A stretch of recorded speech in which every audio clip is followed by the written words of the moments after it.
Actually, blacks weren't always Democrats. You know, it's like the plan they did to take the fathers out the home and promote welfare. Does anybody know about that? That's a Democratic plan. Now you got a situation where we need to have a dialogue. The whole cast of and not a diatribe. Because if you want something to change, it's not going to change by saying, fuck that person. Try love. You see, they laughing at me. You heard them, they scream at me. They bully me. They bullied me backstage. They said, don't go out there with that hat on. They bullied me backstage. They bullied me. And then they say, I'm in a sunken place. You want to see the sunken place? Okay, I'm going to listen to y'all now. Or I'm going to put my Superman cape on. You can't tell me what to do. Some days, I'm not gonna please everybody. Don't have true, just naked minds.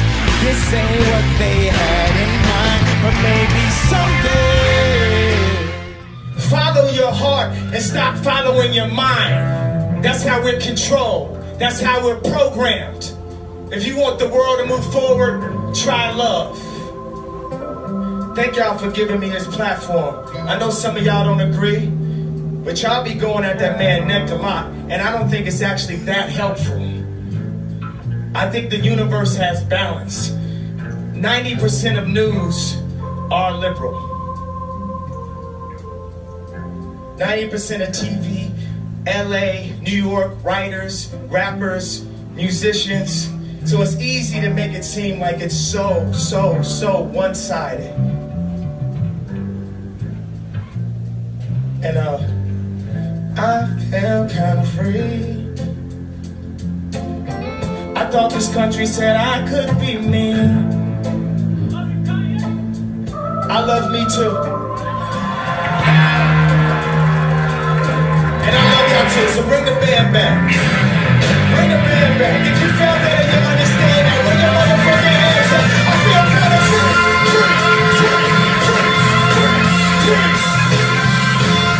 And this is what the real fun is.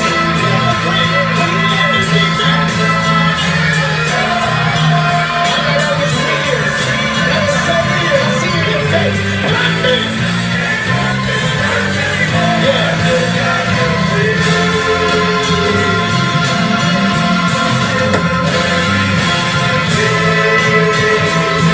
Kanye has left the building. I just want to say thank you to Kanye for using his voice as a platform to start a dialogue for these issues that no one talks about anymore. Because like you said, 90% of the media is liberal, and they're only giving you one side of the story. They're not telling you the grand majority. I mean, this is the silent majority that won the election for Trump in the first place. These people exist. Just because the liberal media puts up this facade and acts like no one actually supports Trump, it's a lie. The whole thing is a lie. It's just like when they said Hillary was going to win 99% to 1. You know, it's complete horseshit. They're just trying to brainwash you. Like you said, stop using your mind, start using your heart. If you actually like this guy Trump, then go out and support him. Why do you care what other people think? And that's basically what Kanye is trying to say. It's really powerful. It's really inspiring to see someone, basically, if you don't understand the significance of what he's doing, he's standing up against the establishment. In 2016, they were trying to elect either a Bush or a Clinton. You had Jeb Bush and you had Hillary Clinton, right? Two dynasty families of politics. They don't care about the American people. Trump was not expected. He was a total cog in the system, and that's why he's so powerful. That's why the Trumpian movement is so important, is because he's not one of those corrupt politicians. He's just another guy, obviously very rich, and that's why he was able to do what he's doing. But we got to support this guy. He's a man of the people, and Kanye recognizes that he's trying to do good for America and do good for the world in general. So thank you so much for tuning in. Leave a like, share, and subscribe to this content. Hopefully I don't get copy striked for SNL and NBC, especially because this is the banned interview, right? They don't want anyone to see this. But yeah, thanks for tuning in. Thank you to Kanye. Links in the description to support his album, support his material as well. Thank you guys so much for tuning in, and peace out. But I appreciate everything with you. I tell you what, Kim was in, Mrs. Johnson, we got her out. She was very unfairly treated. And there are many other people like that. Yeah, we got Larry Hoover's lawyer with us today, and it's a prisoner that we're focused on He has 6 life sentences, and they have him next to the Unabomber doing 23 and 1s. That means he's... What did he do, Larry? What did he do? Why is he in? Yes, tell me. Tell us. Allegedly, it's for conspiracy from prison, from state prison. You know, it's alleged. But we do believe, even if he did commit those crimes, the sentence was overly broad and too stringent. What was the sentence? 6 consecutive life sentences in the most secure prison in the world, also known as a clean version of hell, for basically an economic crime. What prison is that? Name the prison. ADX Supermax in Florence, Colorado. They house the Unabomber, Al-Qaeda operatives, mass killers, Oklahoma City bomber, things of that nature. How old is he? How old? 68. 68 years old? Yeah, 68 years old. Really, the reason why they imprisoned him is because he started doing positive for the community. He started showing that he actually had power, that he wasn't just one of a monolithic voice, but he could wrap people around. So there's theories that there's infinite amounts of universe and there's alternate universe. So it's very important for me to get Hoover out, because in an alternate universe, I am him. And I have to go and get him free, because he was doing positive inside of Chicago, just like how I'm moving back to Chicago. And it's not just about, you know, getting on stage and being an entertainer and having a monolithic voice that's forced to be a specific party. You know, people expect that if you're black, you have to be Democrat. I've had conversations that basically said that welfare is the reason why a lot of black people end up being Democrat. They say, you know, first of all, it's a limit to amount of jobs. So the fathers lose the jobs, and they say, we'll give you more money for having more kids in your home. And then we got rid of the mental health institutes in the 80s and the 90s, and the prison rates just shot up. And now you have Chirac, what people call Chirac, which is actually our murder rate is going down by 20% every year. I just talked to the superintendent, met with Michael Sachs, that's Rom's right-hand man. So I think it's the bravery that helps you beat this game called life. You know, they tried to scare me to not wear this hat, my own friends, but this hat, it gives me power in a way. You know, my dad and my mom separated, so I didn't have a lot of male energy in my home. And also, I'm married to a family that, you know, not a lot of male energy going on. It's beautiful though, but there's times where, you know, it's something about, you know, I love Hillary, I love everyone, right? But the campaign, I'm with her, just didn't make me feel as a guy that didn't get to see my dad all the time, like a guy that could play catch with his son. It was something about when I put this hat on, it made me feel like Superman. You made a Superman, that's my favorite superhero. And you made a Superman cape for me also, as a guy that looks up to you, looks up to Ralph Lauren, looks up to American industry guys, non-political, no bullshit, put the beep on it, however you want to do it, 5 seconds delay, and just goes in and gets it done. Right now, you gave me the heart to go to Adidas, because at Adidas, when I went in 2015, we were a $14 billion company, losing $2 billion a year. Now we have a $38 billion market cap. It's called the Yeezy effect.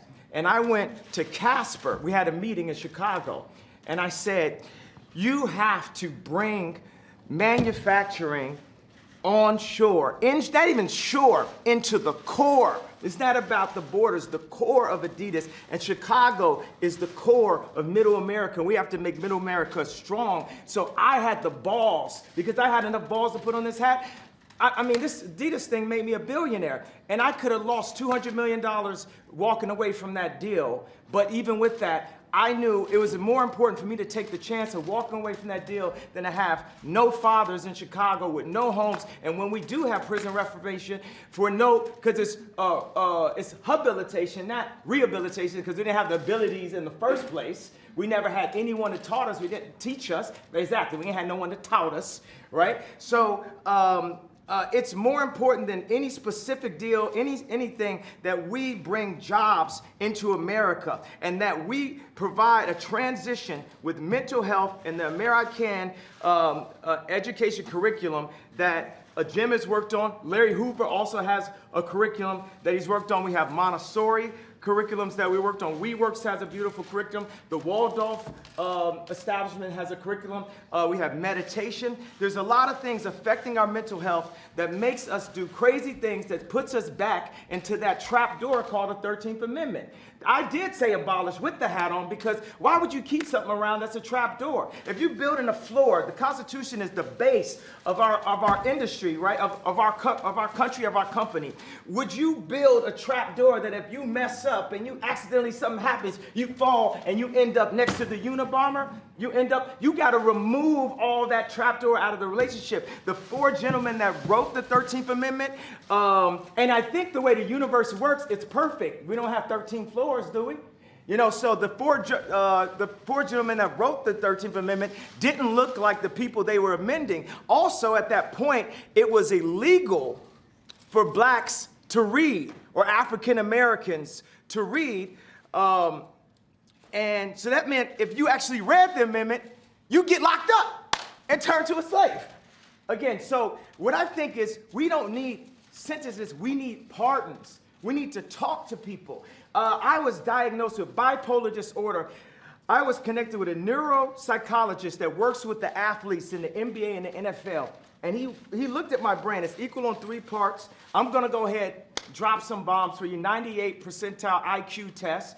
I had a 75 percentile of all human beings, but it was counting 8 numbers backwards after it was repeating. So I'm going to work on that one. The other one's 98% Tesla, Freud.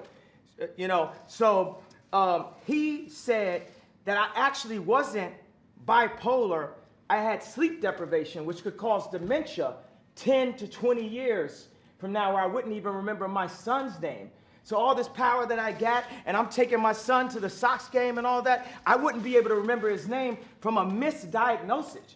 And what we need is we can empower the pharmaceuticals and make more money. That's one thing. I've never stepped into a situation where I didn't make people more money. So we can empower pharmaceuticals, we can empower our industries, we can empower our factories, we can bring not only Adidas on shore, we can bring Foxconn to set up a factory in, I think, Minnesota, 53,000. Yeah, Wisconsin. Yeah, in Wisconsin. They have 4,000 jobs, people making $53,000 a year. And one of the things we got to set is Ford to have the highest design, the dopest cars, the most amazing. I don't really say dope, I don't say negative words and try to flip them. We just say positive, lovely, divine, universal words. So the flyest, freshest, most amazing car. And what we want to start with is, I brought a gift with me right here. This right here is the iPlane 1. It's a hydrogen-powered airplane, and this is what our president should be flying in. Look at this, Jared. Let's get rid of Air Force One. Can we get rid of Air Force One? No, you don't like that. Well, we're going to have Apple, an American company, work on this plane with. But you know what I don't like about, it's not that I don't like, what I need Saturday Night Live to improve on, or what I need the liberals to improve on is, if he don't look good, we don't look good. This is our president. He has to be the freshest, the flyest planes, the best factories, and we have to make our core be empowered. We have to bring jobs into America because our best export is entertainment and ideas. But when we make everything in China and not in America, then we're cheating on our country. And we're putting people in positions to have to do illegal things to end up in the cheapest factory ever, the prison system. I'll tell you what, that was pretty impressive, folks. You know, I hate to say this, Jim. Do you want to say something, Jim? What do you do after that? You don't mind if I... You are fit. Please, Jim, please. He doesn't look good, we don't look good. Yeah. Great, right? That's right. Isn't that a great statement? And it's so true. As a country, it's so true. Very I've never seen Jim Brown impressed before. He was impressed. That's true. That statement is amazing, huh? I want to tell you, it's great to have you guys with us. And we're going to go in, we're going to have some lunch. That was quite something. That was quite something. It was from the soul. I just challenged it. It's really, really very interesting. Yes, yeah, please. So you had said of President Bush that he doesn't care about black people, and you've heard some people say that about this president. How do you respond to that? What do you make of that? I think we need to care about all people. And I believe that when I went on to NBC, I was very emotional, and I was programmed to think from a victimized mentality, a welfare mentality. I think that with blacks and African Americans, we really get caught up in the idea of racism over the idea of industry. We say if people don't have land, they settle for brands. We want Polo Sport and Obama again. We want a brand more than we want land because we haven't known how it feels to actually have our own land and have ownership of our own blocks. So when you don't have ownership, then it's all about how something looks. It's about the patina, it's not about the soil, it's not about the core. So we focus more on, is somebody wearing something? Does someone disrespect me so I gotta shoot them? Or the idea of someone being racist. You know, we talk about police murders, which we definitely have to discuss, and we have to bring nobility to the police officers and make them, because police officers are just like us. But there's just this whole hate building, right? And that's a major thing about racial tension.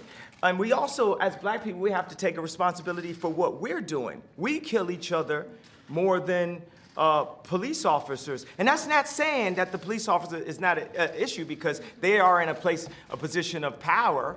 But sometimes they're in placement of law enforcement. They need to be law power. It's force versus power.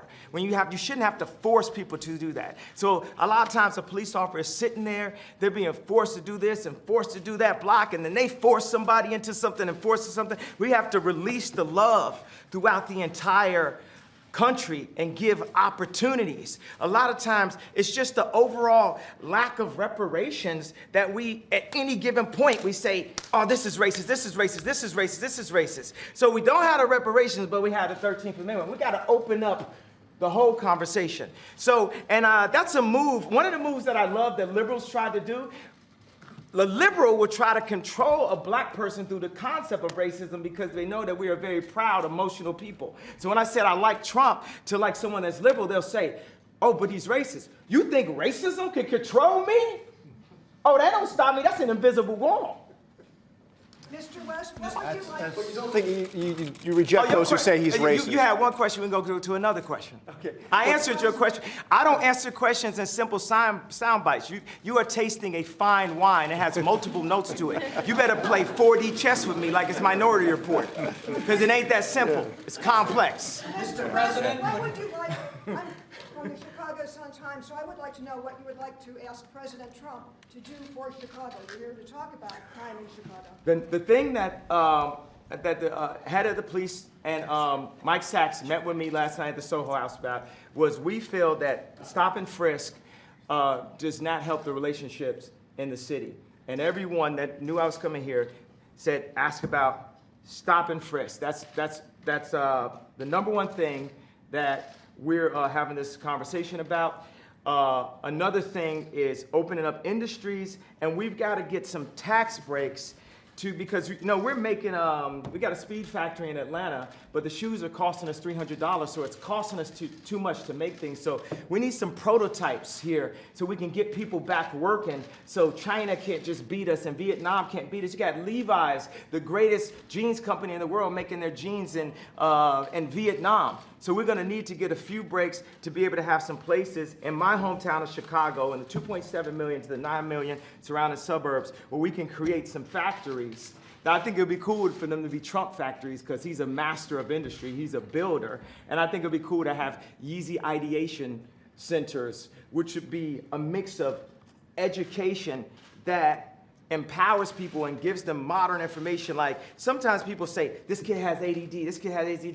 He don't have ADD, school is boring. It was boring, it's not as exciting as this. We have to make it more exciting, we have to mix curriculums. You play basketball while you're doing math. You learn about music while you meditate in the morning. We have to instate mental health and art programs back into the city. So those are, and also Larry Hoover is an example of a man that was turning his life around. And as soon as he tried to turn his life around, they hit him with 6 life sentences. So I believe you say don't tear down the statues. Larry Hoover is a living statue. He's a beacon for us that needs to see his family, that needs to go out and represent. When you have a block leader on every single block, they can own the block as their own. That's something I learned from Jim Brown, from A Mayor I Can. We need to put curriculums from people who really came from the streets, not people who are just trying to set us up to go into a work system or prison system that applies to what people are really going through, which Jim Brown has created. What about gun violence with all the debate about the Second Amendment going on? The problem is illegal guns. Illegal guns is the problem, not legal guns. We have the right to bear arms. President Trump has said that he favors stop and frisk. Are you guys going to be discussing that? Do you think you can change his mind? Yeah, we're gonna discuss. I didn't mean to put you on blast like that, bro, but it's definitely. I'm here. Mr. President, I'd like him to speak at one of your rallies. He can speak for me anytime he wants. He's been a great guy. He's a smart cookie, smart. He gets it. These two guys, Jim Brown, he's been doing this for a long time. Is this a future presidential candidate? Could very well be. Only after that, Could it'll be very well 2024. We have a good, and the thing is, let's stop worrying about the future. All we really have is today. We just have today, over and over and over again, the eternal return, the hero's journey. And Trump is on his hero's journey right now. And he might not have expected to have a crazy motherfucker like Kanye West run up and support. But best believe, we are going to make America great. Now, the thing is, another thing is black people have an issue with the word again. And I believe my feeling from that is because I'm going to go all the way Sigmund with it, because time is a minute. All we have is now, all we have is today. So the word again, it doesn't hurt us because of the idea of racism and slavery and the different things. It hurts us because we need to focus on who we are now, today. I believe. So I actually brought some hats in that have a bit of a transition. I'm not trying to put you up on the spot a little bit. I made a hat that says Make America Great. Just that. But I would love to see at the Super Bowl, Trump wearing the Make America Great hat, Colin wearing the Make America Great, and showing that we can bend a bit on this side, we can bend a bit on this side, and we can learn how to be malleable in the infinite universe that we are and the loving beings that we are, that we don't have to stick to all traditions. And we aren't a side. We are one unit. We are one country. We are one moment in history and time. We might have been here before, but right now, we're here together, and our greatest value that people have are other people. And we need to stop working on red and blue. It's like a gang again. Let me ask you this question. You're in the Oval Office. Okay. How does it feel to be in the Oval Office? Oh, it is good energy in this. Is it good energy? It's good energy. It's a great place. Jim, how do you feel? I feel good. Yeah. I truly feel good. I thank you, too. You're so respected. And what Kanye's doing has been incredible. All over the world, they're talking about this. And I have to tell you, I had important meetings today with senators and with everything. Nobody cared. They wanted this meeting. This is the meeting. Is that right? I can say that. We to care John. about, No, the others about were other good, stuff right? too, But yeah. this is what they want. Maybe only you would be here. Well, it's my honor, Jim. I want to tell you, I've been a fan of yours for a long time. Long time. Nobody like you.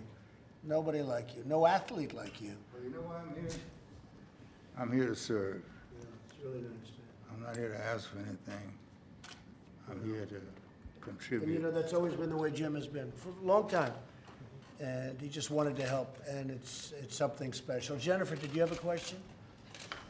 I guess, just what do you feel about stop and frisk? Are you gonna, Well, we're gonna look at it. I'm open to everything. Hey, look, I think it's a shame what's happening in Chicago. and what else can be done? I'm in Chicago a lot too. I have nice things in Chicago. You know that, right? And I hate to see what's happening. They're having the numbers of people being shot and killed, and it's not for this country. So they have to do something, and I am totally open. If we can do it a different way, Kanye, I'm totally open. But they have to do, I mean, we all agree they have to do something, that's Mr. for sure. President, is it a law enforcement issue, a legislation? Well, maybe it's a legislative combination issue? of both. Yeah, I guess it is, but I think it's probably a combination of both. And it's also a respect issue. They respect this guy, they respect this guy. That's a big thing. Right now, they're not respecting, let's say you're mayor, or let's say like me, and we're gonna have lunch, we're gonna talk. You said, I guess you know I love you. Did I? I don't want to put you in that spot, but. No, I'm standing in that spot. I love this guy right here. Let me give this guy a hug right here. I love this guy right here. That's really nice. Yeah. Come here. Yeah. That's really nice. And that's from the heart. I didn't want to put you in that position, you know, but that's from the heart. Special guy. These two are special people. Whether you like it, whether you don't like it, they're special people. And I appreciate it. Jim, Kanye, I appreciate it. So let's go have some lunch. Based on what you've just said here, Yeah.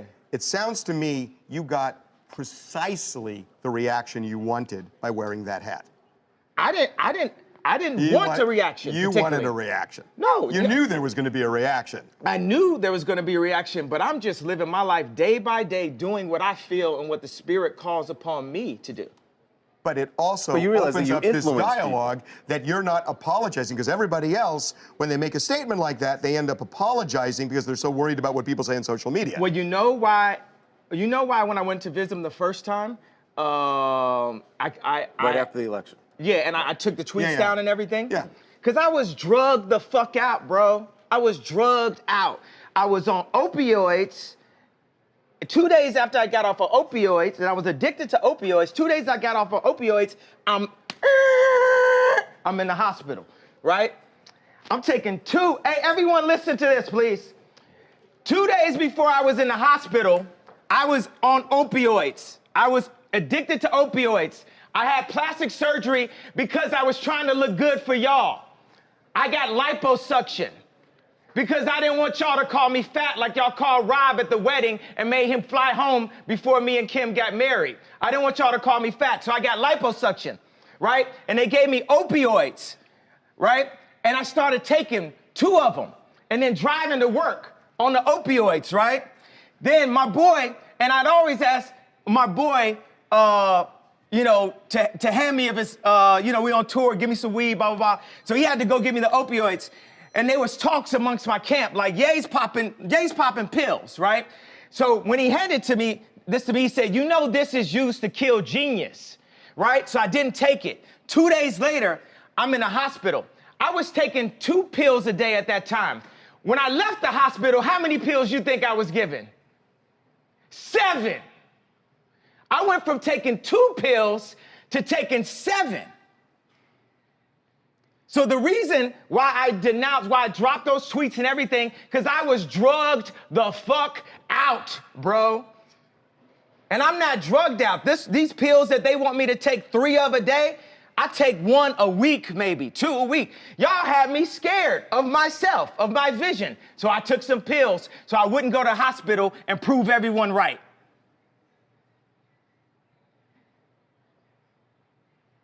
We are drugged out. We are following other people's opinions. We are controlled by the media. And today it all changes. You got Tupac and Lennon in that hallway. Today it all changes. We need to think how to think free. We need to be free thinkers. Then we need to learn how to feel free. People say feel free, but we don't even know how to feel free or think free. Say what you feel. Positive or negative. I just got off the phone with J. Cole.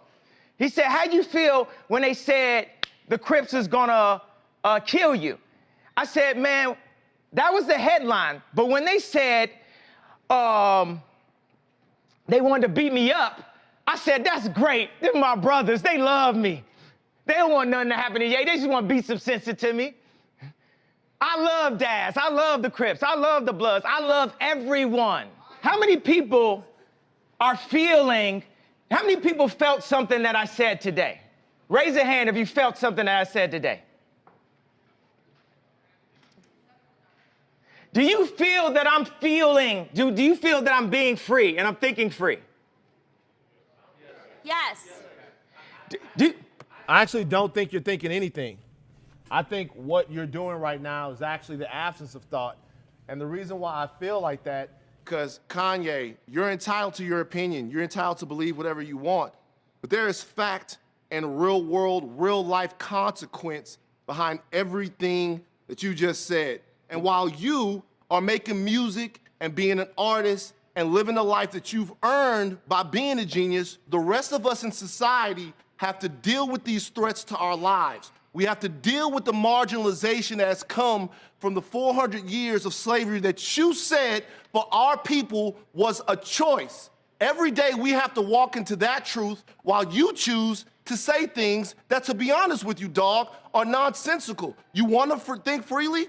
That's fine. I'll combat your free thought with my free thought because mine is grounded in a reality that I have been given and a reality that I'm going to change, but I'm not going to do it by pretending that the enemies are on the same team as me. And frankly, I'm disappointed, I'm appalled, and brother, I am unbelievably hurt by the fact that you have morphed into something, to me, that's not real. That's the way I feel. Stand on all the coffee tables you want to stand on, say whatever you want to say, but don't throw a stone, then hide your hand like the rest of us are just gonna swallow it. Yay, be yay, I'm off it, forever. Do you, but remember, the life that I live is as a real person, an actual person. Now the thing is, he said grounded in reality. This reality has been forced upon us. It is a choice, just like when I said slavery is a choice. The reality, we can make our own reality. We can talk about history, but not too long. We need to talk about our now because we can fix and start loving each other now. When I say we have no enemies, we don't have enemies. Black people have a tendency to focus and march when a white person kills a black person or wears a hat, but when it's 700 kids being killed in Chicago, it's okay. It's okay for blacks to kill blacks. But if it's a white thing... I don't think anybody's saying that's okay. That's not, wait, there's been more focus and more marches that is a lie. About don't whites killing blacks than kids in Chicago killing each other. That's a lie. There are black people working... There are no marches. Over 90% of black people getting killed are killed by other blacks. That's a fact. The black homicide rate is a fact. That is a fact. Black on black crime is a fact. But there are black people. Okay, wait a second. Now this is a problem. Wait a second. We have to. You're too far. You have to be closer to me. I'm here right now. There are black people working every single day. Brother, don't scream because it will make us look. Crazy. I don't care how we look in front of this. You're talking some bullshit. No, when you scream, this is what I'm saying. when you scream and you don't talk, it doesn't look right. Let me just say something. Let me impart this upon you. Okay, this is a perfect example of what I'm talking about because these are two different versions of somebody else's truth. This is two different versions of somebody else's truth. So he gets up and he's talking slavery, right? Okay, I'm not enslaved, so that it's like I don't mean to insult his reality. No, Kanye, come on over. I just wanted to give him a hug. Right. Like I don't mean to. No. I think he might want to fight me, but I want to give him a hug. Okay, but like. Let's finish the conversation and then we'll... What Kanye just I love you and I want to give you a hug. I feel like you want to fight me right now, but I love you. I don't fight with my fist, man. I've been through that. This is what I'm saying. So if I come over there, you're not going to fight me? No, I'm not going to hit Kanye West and TMZ.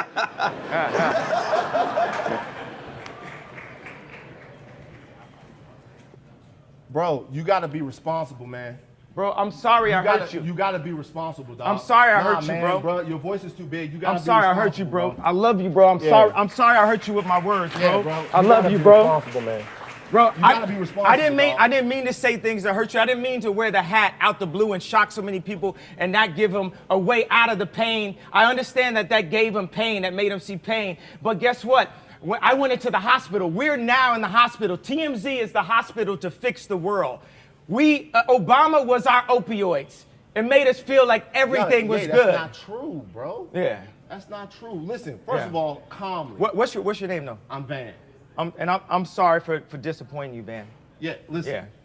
Calmly. Yeah. What you said up there a second ago, the statistic on black on black violence is true.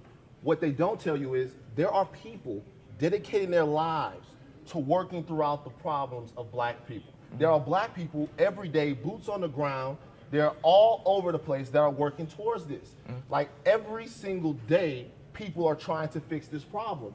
The narrative that black people don't care about black lives until a white person takes them is false. That is not true.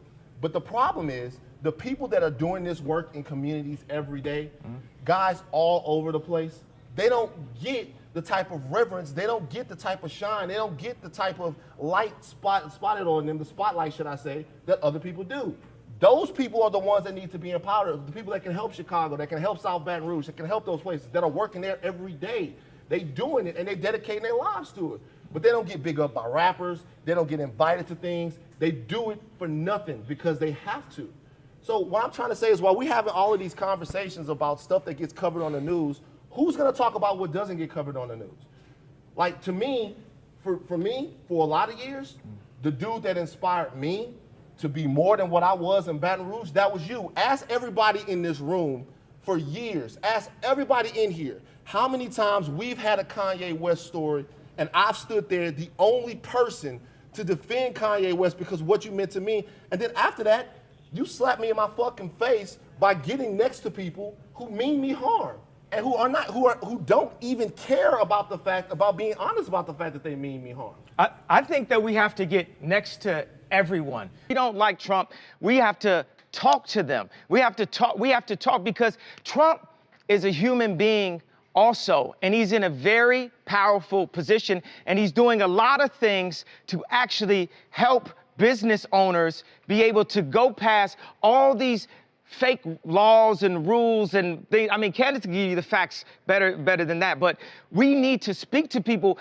Einstein says the definition of insanity is doing the same thing, expecting a different result. So we keep on saying, I hate you, fuck you, fuck you, fuck you. How are we gonna get a different result out of hate? Why don't we just try love?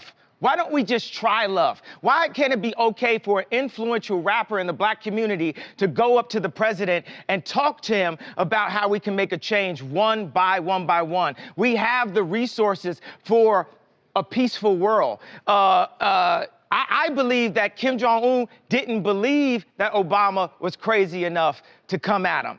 You know, sometimes you need some crazy motherfuckers to change something. Steve Jobs is crazy. Now we all on Steve Jobs' phones. They say Trump's crazy. They say I'm crazy. But I'm here to show love. And we're going to make it through. I know I disappointed you today, brother. And I know I disappointed the black community when I wore the hat. And I'm sorry for disappointing you. But like I just told J. Cole on the phone right now, it's a bigger plan. And I'm just doing what the universe told me.